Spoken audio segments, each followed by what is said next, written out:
What if most of your decisions aren't as logical as you think?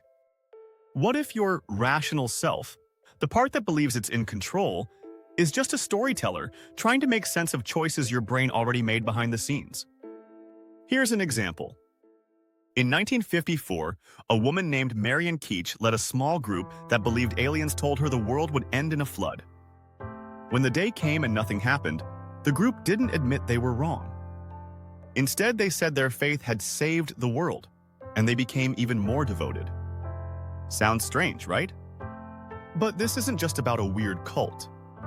It shows how all of us try to protect our beliefs, even when they're proven wrong. You see, the brain isn't built to be perfectly rational. Most of our thinking is influenced by emotions and instincts that evolved to help us survive. When we feel threatened or frustrated, our fight or flight system kicks in. It makes us act fast, but not always smart. That's why, during an argument, you might say something you regret later. Your emotional brain takes over, and your logical side gets pushed aside. Psychologists call one of these effects cognitive dissonance. It's that uncomfortable feeling when your actions don't match your beliefs. To make the discomfort go away, your brain changes the story. It adjusts your beliefs to fit your behavior instead of the other way around. We also fall into patterns called cognitive biases, which are mental shortcuts that help us make quick decisions but often lead us astray. For example, confirmation bias makes us look for information that supports what we already believe. Loss aversion makes us fear losing more than we enjoy winning. Sunk cost fallacy makes us keep investing time or money in something just because we've already spent so much on it. These patterns might seem irrational, but they helped our ancestors survive. Paying attention to what others had or avoiding loss was once a matter of life and death. But in the modern world, these instincts often hurt us. Investors panic and sell at the wrong time. People stay in bad relationships or jobs because they've already invested too much. We make choices that feel right emotionally but make no sense logically. So, are we doomed to be irrational? Not really. We can't remove our emotions, but we can learn to work with them. One way is to write down our decisions and the reasons behind them, so we can spot patterns in our thinking. Another is to set clear rules for ourselves, like when to sell a stock or when to walk away from a situation, so emotions don't take over. Therapy techniques can also help us question our automatic thoughts and slow down impulsive reactions. The point isn't to become a robot. Emotions make life meaningful. The goal is to create balance, to notice when your emotions are running the show and pause before acting. The next time you feel completely sure about something, take a breath and ask, could my feelings be influencing this more than I realize? Understanding that we're all a little irrational doesn't make us weak. It makes us wiser, kinder, and more aware of what it means to be human. So now that we know we're all a little irrational, how do we actually do better? Because it's not like we can just flip a switch and suddenly start thinking like robots.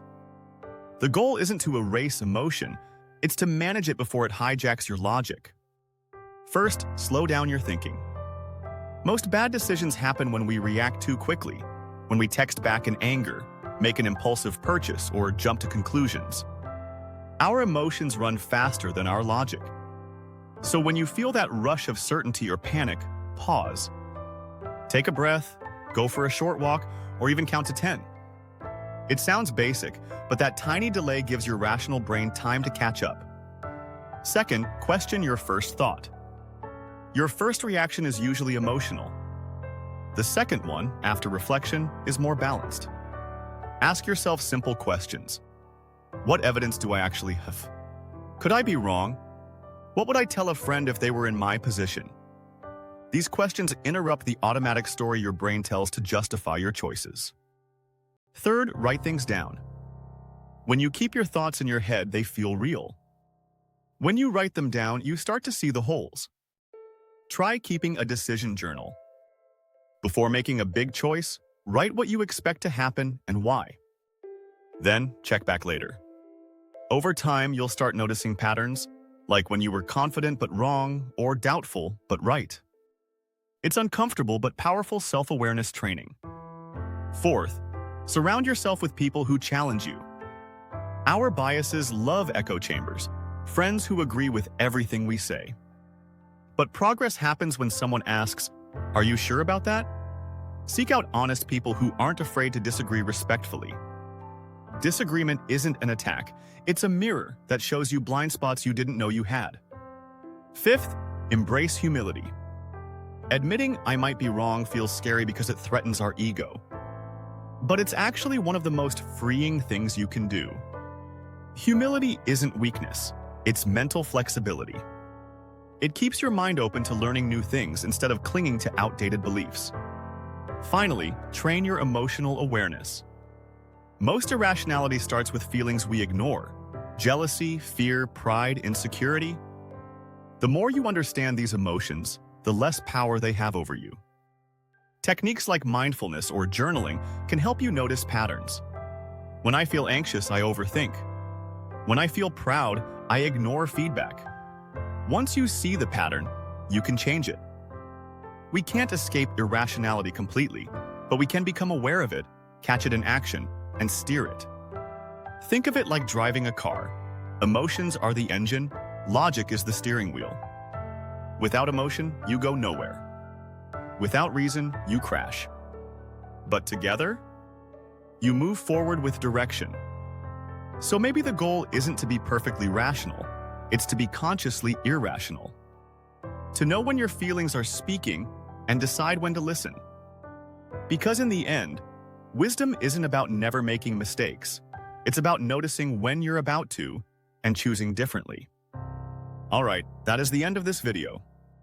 Subscribe if you like what you see. I'll see you in my next video.